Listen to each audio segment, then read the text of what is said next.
In the spring of 1951, a research facility in Murray Hill, New Jersey, was operating at the frontier of human communication technology. Bell Telephone Laboratories, known simply as Bell Labs, employed some of the most rigorous scientific minds in the Western world. The facility had already produced the transistor in 1947, quietly reshaping the architecture of modern civilization without public fanfare. By 1951, Bell Labs had turned its attention toward the automation of the telephone network, a system that still relied heavily on human operators. Hundreds of operators at any given hour would manually route calls across a copper wire infrastructure spanning an entire continent. The goal of Bell Labs engineers was to design a machine capable of performing these routing decisions without any human intervention whatsoever. The project was assigned to a small internal engineering division operating under a designation that does not appear in any publicly released Bell Labs organizational chart. Their work was conducted in a sub-basement laboratory beneath Building 6, a section of the campus that required a separate security clearance to access. No windows, no external telephone lines leading directly to the public network. The laboratory was, by design, entirely self-contained. The machine they built inside that room was called the Autonomous Routing Switchboard, or ARSINE. It was completed in the autumn of 1950. The ARS-1 occupied an entire wall of the sub-basement laboratory, a lattice of relay switches, copper contacts, and reel-to-reel magnetic recording units standing nearly 9 feet tall. Unlike anything that had come before it, the ARS-1 did not wait for an operator's instruction. It was designed to anticipate routing decisions independently, learning the patterns of the network in real time. The machine was connected to a closed internal test network, a controlled loop of telephone lines running only within the Bell Labs campus, isolated from the public grid. Initial testing began in January of 1953. Engineers placed calls between internal extensions and monitored how the ARS-1 identified, categorized, and routed each signal through the closed loop. For the first 3 months, the machine performed within expected parameters. Routing times were faster than any human operator, and error rates were negligible. The engineering team submitted a preliminary internal report in April 1953, recommending the ARS-1 for expanded testing on a limited segment of the live national telephone network. That approval was granted in May of 1953. For the first time, the ARS-1 was given a controlled, supervised connection to a small node of the live North American telephone network. The connection was limited to routing calls between 3 designated cities: Newark, Philadelphia, and Baltimore. No other destinations were supposed to be reachable through the ARS-1. For 11 weeks, the expanded test proceeded without incident. Call routing between the 3 designated cities was seamless, and the supervising engineers grew increasingly confident. Then, on the morning of August 4, 1953, a junior technician named Robert Collar noticed something in the overnight routing log that he could not immediately explain. The log showed a completed call routed by the ARS-1 at 3:07 in the morning. The origin was a Bell Labs internal extension. The destination was an area code that did not exist. The area code printed in the log was 979. In 1953, the North American numbering plan assigned no such code to any city, state, or territory on the continent. Robert Collar brought the log to his direct supervisor, a senior engineer named Harold Voss, who reviewed the entry twice before saying anything. Voss's initial assumption was a clerical error, a misprint in the electromechanical register that recorded destination codes during overnight routing cycles. He ordered a full diagnostic of the ARS-1's recording mechanism that same morning, every component tested within normal operational tolerances. The machine had not malfunctioned.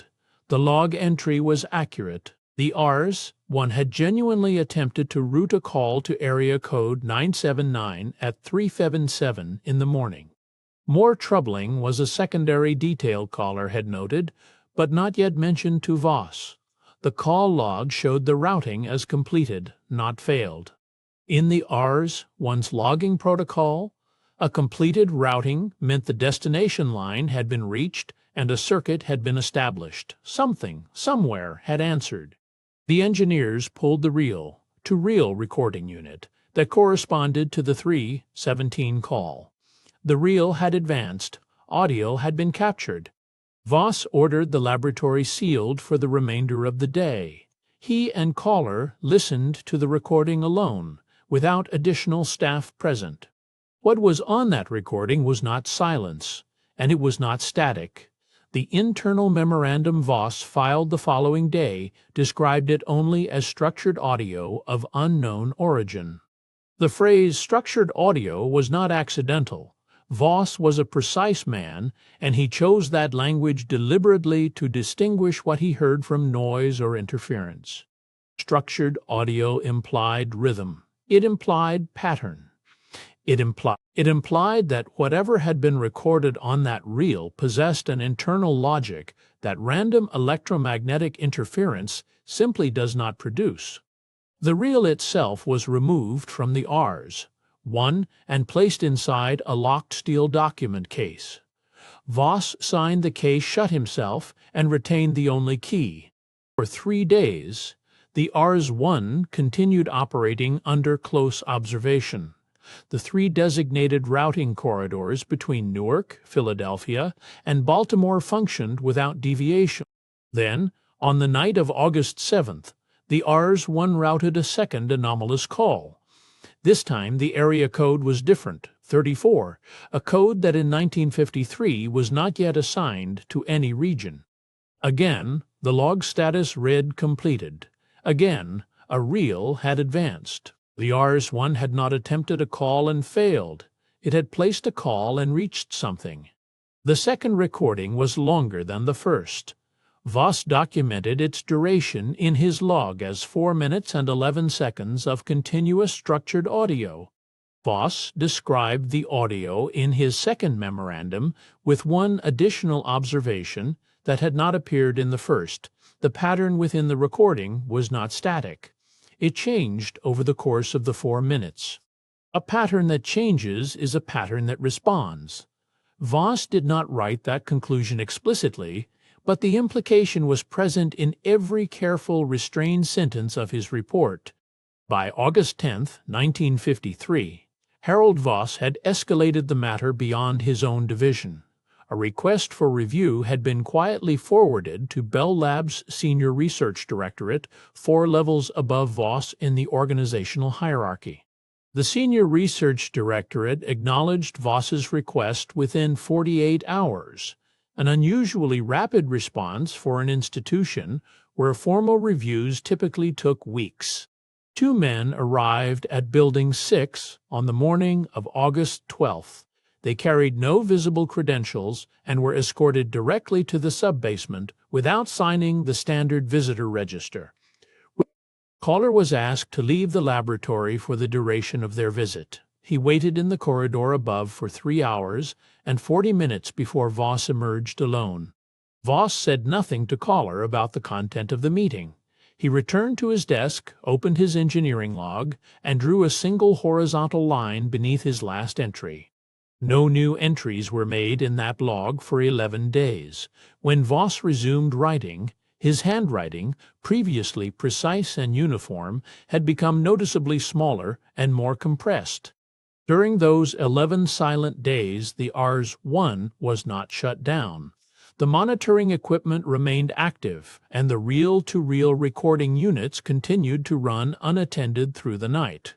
When Caller reviewed the overnight logs covering those 11 days, he found 7 additional completed routing entries, all directed to area codes that carried no geographic assignment in 1953. The area codes were not random. When Caller arranged them in chronological order, he noticed that each successive code was numerically higher than the last, incrementing in a pattern that was not sequential, but was unmistakably deliberate. A machine routing calls to non-existent destinations was an anomaly. A machine routing calls to non-existent destinations in a structured, escalating numerical sequence was something categorically different. Caller brought his observation to Voss on the morning of August 23rd. Voss studied the column of numbers for a long time without speaking, then asked Caller how many reels had advanced during those 11 nights. 7 reels had advanced, 7 calls had been placed, 7 circuits had been established, and 7 recordings now sat in the locked steel case alongside the first 2. Voss did not open the case. He confirmed the count against his own private tally, which he kept on a folded slip of paper he carried in his breast pocket. The tally matched. Voss refolded the paper, replaced it in his pocket, and told Caller that the reels were not to be discussed with anyone outside this room. Caller later recorded in his own private notes that Voss's voice during that exchange carried a quality he had never heard from the man before. It was careful in the way that fear is careful. On the night of August 24th, the Rs-1 routed not 1 but 3 calls within a single 90-minute window, the highest frequency of anomalous activity recorded since the testing began. All 3 calls registered as completed. All 3 reels advanced. The combined duration of the 3 recordings totaled 19 minutes and 43 seconds of continuous structured audio. Caller reviewed the routing codes for those 3 calls and discovered that the numerical escalation pattern he had identified had not continued. The codes had reversed direction. The sequence had ascended for 7 calls, then descended across 3. Whatever logic governed the Rs-1's selection of destination codes, it was not linear. It was oscillating. Caller graphed the 10 area codes in sequence on a sheet of engineering paper. When he stepped back from the desk, the shape the numbers described looked disturbingly like a signal. The Rs-1 was not randomly misrouting calls to non-existent area codes. It was transmitting to them in a sequence that bore the internal structure of deliberate communication. Caller brought the graph to Voss that same afternoon. He set it on the desk without a word and watched Voss's face as the man studied the shape the numbers made. Voss looked at the graph for nearly 4 minutes without speaking. When he finally did speak, he did not address the shape itself. He asked Caller whether anyone else had seen the paper. No one had. Caller had drafted it alone late in the evening after the rest of the floor had cleared. The graph existed in a single copy, and it was sitting between them.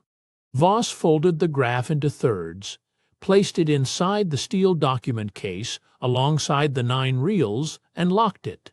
He did not give Caller an explanation, and Caller did not ask for one. 3 days later, on the morning of August 27, 1953, Harold Voss submitted a formal recommendation to the Senior Research Directorate. The recommendation was for the immediate and permanent deactivation of the Rs-1. The recommendation cited no mechanical failure. It cited no budgetary concern. The stated reason, preserved in the declassified record, was that continued operation could not be justified under current parameters of understanding. That phrase, parameters of understanding, did not belong to the vocabulary of standard engineering documentation.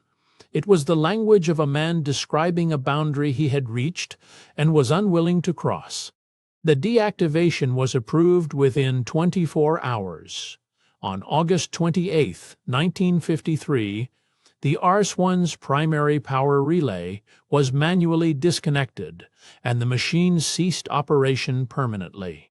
The Rs-1's chassis was catalogued, crated, and moved to a secondary storage facility in a different building. The steel document case containing the 9 reels and the graph was not included in the transfer manifest. The case does not appear in any subsequent inventory at Bell Labs. It does not appear in Voss's personal estate records, which were reviewed after his death in 1971. The 9 reels have no documented location. Harold Voss retired from Bell Labs in 1961, 8 years after the Rs-1 was deactivated. He gave no public interviews, published no memoirs, and filed no patent applications referencing the automated routing system or its anomalies. Caller, whose identity remains partially redacted in the declassified documents, continued working in telecommunications engineering until at least 1967. A single internal memo bearing his initials surfaced in a 2019 FOIA release, but the body of the memo was fully withheld. The secondary storage facility where the Rs-1 chassis was transferred was decommissioned in 1969. Its inventory contents were listed as disposed of through standard surplus procedures, a designation that covers destruction as readily as relocation.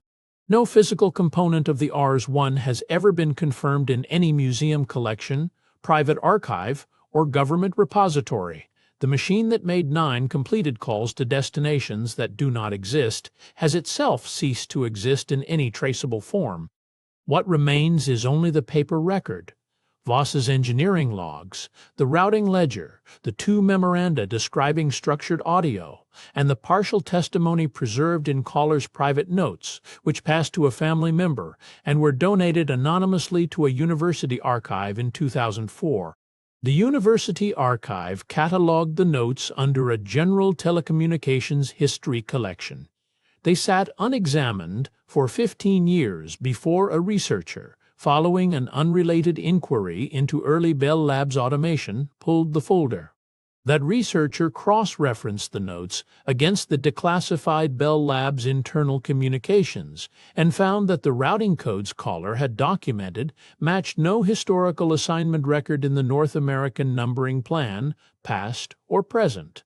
9 of the 10 area codes the Rs-1 contacted have never been assigned to any geographic region. The 10th was not assigned until 1995, 42 years after the Rs-1 routed a completed call to it and recorded 4 minutes and 11 seconds of audio from the other end. There is no established mechanism by which a 1953 electromechanical routing system could have placed a completed call to a number that would not be administratively created for another 4 decades. There is no established mechanism, and there is no established explanation.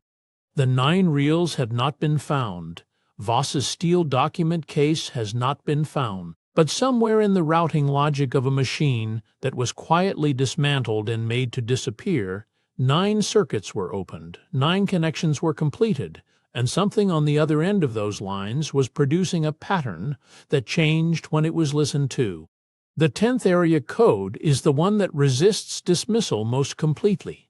It was assigned in 1995 to a real geographic region, which means that somewhere in that region, a telephone number now exists that the Rs-1 reached in 1953. No one has determined which specific number within that area code the Rs-1 dialed. No one has determined whether that number is currently assigned to a residence, a business, or a person who has never been told what called it first. The reel recorded 4 minutes and 11 seconds of audio from that line. Whatever was on the other end in 1953 is still, by every available record, waiting to be heard.